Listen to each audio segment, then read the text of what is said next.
all through this time, even though we don't want war, you're beginning to see arguments that we may get sucked into it. And so you have claims for progressivism out of this era wanting pacifist things, world peace. You have the American Neutrality League, the Women's Peace Party. You also have the League to Limit Armaments, Limit Militarism, all arguing that this war is not our quarrel. However, Theodore Roosevelt and many other Americans argue whether or not the war is our quarrel is one thing, but we need to be prepared because we may get sucked into this war whether we want to or not, because we need to get prepared because unrestricted submarine warfare, this sort of conflict going on, this global struggle, could get the United States into it. So we see during this time period the United States taking steps to begin to prepare for conflict.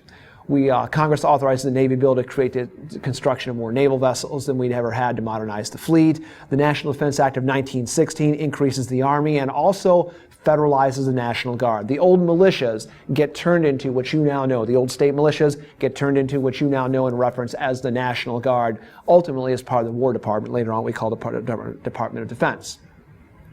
In the 1916 election, then, as Wilson seeks re-election, the war is the key element, even more than progressive aspects of things from 1912. The war is the key element of the election cycle. And Wilson's big campaign is he kept us out of war. That's the campaign of the Democrats. Ironically enough, will be in war 6 months after he wins re-election. But he argues that we should fight for a peace without victory. We should argue for this idea of trying to mediate this peace and then try to limit and restrict this unrestricted submarine warfare model. The Germans, for their part, ultimately conclude that because over time American investments in trade with the Allies had grown and grown and grown, not because we were picking a side, but because, if you looked at the map, it was easy for us to trade with them. Geographically, we start to put money and funding and resources there. Well, once some money goes there, additional money and funding and resources will go there so that investment doesn't go bad. And by 1917, the Germans are convinced the Americans couldn't even help the Allies anymore if they were in the war. So they throw the dice, and the gamblers throw, and they say, we're restarting unrestricted submarine warfare. And they say the German position, the German argument is this. They figure they can sink ships faster than the Allies can build them, and that they can end the war in Europe before American strength could ever play a role and make a play. During this time, they also passed the Zimmerman telegram to Mexico. The British intercept this telegram. What it was a German proposal to the Mexican government saying, keep the United States busy during World War I. Attack them and fight, engage with them. We'll send you arms, supplies, U-boats if necessary. And when the war is over and we win, we being Mexico and the German Empire, Mexico can then get back all the territories that were seized from them in the Mexican War. Texas, California, New Mexico, they'll all get that back. The British intercept this message and they turn it over to the Americans. Needless to say, this creates an awful lot of bad feeling. The United States becomes very angry over what looks like a preemptive stab in the back that the Mexicans are going to be put up to by the Germans. Because of unrestricted submarine warfare and because of the Zimmerman telegram then, U.S. citizens, public opinion gets angry, and Wilson ultimately in April then decides to call Congress together for a war declaration, arguing that we need to fight a war for the preservation of civilization, a war to end war, a war to provide a peace without victory, where the loser is not punished, a war to make the world safe for democracy. These are all quotable terms that will go very nicely in any essay you write on the First World War and our motivations for entry. Wilson argued the Germans were conducting a war against civilization, against mankind, and this war must be fought then to end war in many ways.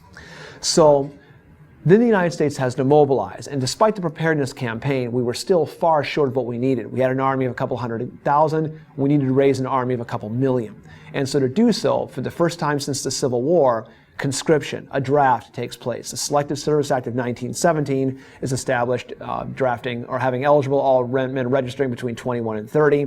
Later on, it'll be 18 to 45. They'll extend this draft and generate an army of about 2.8 million who are going to get drafted, plus another 4 million who actually volunteered on their own to fight this war, to end all war, to go over there, as you know it. So with Selective Service, we've got the military. We still have to pay for this, right? And the way the war is paid for is similar to what the United States did during the Civil War. Taxation increases on people during this time, and also liberty bonds. We sell bonds to our own people to generate the revenue to fight the war itself. And to actually make the economy then shift towards the war, it's curious. We do things that we never would do in peacetime during war. And remember this link for the Second World War. We engage in what's called war socialism. The United States government actively runs and controls parts of the economy during the war for the duration of the war. The argument being, if we don't step over and do some less free things now, we'll have no nation to be free with later on anyways, because we'll lose the war and be defeated. So the War Industries Board, which coordinated all industries and plants, the government essentially managed all the industries and factories. It purchased equipment, it allocated who got what raw materials when. It's a command economy. It's a socialist type economy. War labor boards start to guarantee a no strike pledge during the war, so that we had management on board with the War Industries Board running the companies. Labor is going to be bored on well. We can't have strikes during the war as well. Arbitrate labor management disputes. The Food Administration, Herbert Hoover, a name we're going to see in the future, runs this to try to reduce waste. The government fixes food prices, controlling production and distribution of food to making sure more food goes to troops overseas. They had wheatless Wednesdays, meatless Mondays, designed to try to get people to cut back, save, put things into the war effort. Fuel Administration, the government once again set prices, regulated distribution of fuel. And the government essentially took over the railroads for the duration of the war to make sure that the country could get its arteries of transportation unclogged and running effectively, and set priority on which items and troops and materials got moved where and when. With all this in place, the United States is then in a position to create the first AEF, or American Expeditionary Force, the first American major military body of troops sent overseas.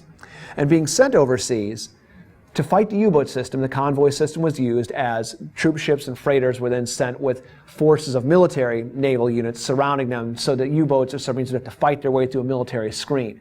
No single troop transport is ever sunk during the war. Freighters are sunk, but no transport carrying American troops is ever lost on the trips over. So with this being done, the United States gets the manpower material over. In many ways, the essential American contribution to the war effort was material, almost more than manpower. Men filled the gap in late 1917, 1918 as the Germans began their key hammer blows. By late 1917, or by the summer of 1917, the Germans have knocked Russia out of the war, which allows them then to redeploy, reposition all their troops to try to smash through in the summer of 1917, smash through the Allied lines in order to defeat them before American strength can come into play. American troops at the last minute are put into this model to kind of stop and hold the line for the British and French allies, and the reserves are critical at that point. In 1918, the Germans try again in a second major assault to try to use all of their power. They throw in all their reserves, the Germans do, and exhaust all their reserves in these struggles to try to break the Allied lines, ultimately failing, and in so doing, the Allies then go over to the offensive. In places like Belleau Wood, St. Michel, Argonne Forest battles, the Meuse offensive, the United States, as we said, we don't talk bullets and bombs much. The United States goes over the offensive and is successful in rolling the Germans back. Germany at that point then asks for an armistice, which is a fancy word for a truce. They ask for a truce or a timeout to discuss surrender terms.